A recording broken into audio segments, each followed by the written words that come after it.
In today's video, I'm going to teach you how to turn a PDF into a fillable form in Jotform. By the end, you'll know how to upload a PDF, let Jotform detect the fields, fine-tune anything it missed, and customize each field so your form is clear, accurate, and easy for people to complete.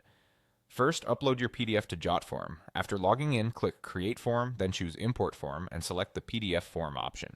You can upload a file from your computer or pull it in from Google Drive or Dropbox.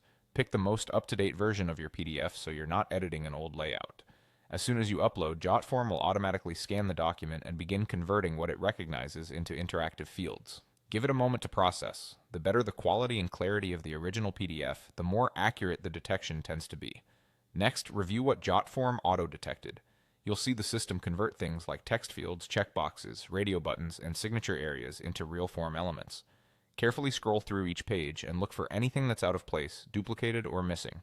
If you see a field where it doesn't belong, delete it. If a label isn't quite right, adjust it now so it matches the language on your PDF. This pass is all about confirming what's correct before you start adding anything new.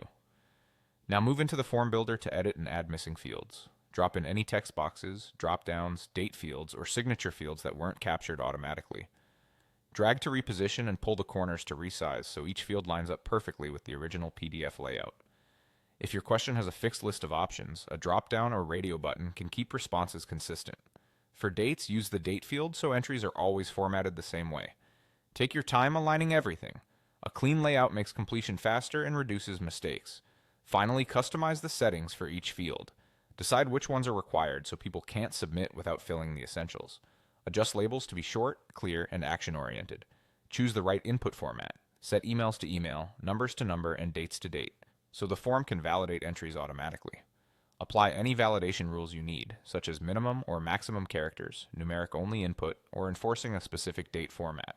As you tweak, use the preview to confirm everything works as expected, then make small adjustments to spacing and labels if needed. With these settings dialed in, your PDF is now a polished, fillable Jotform that's ready for accurate, error-free responses.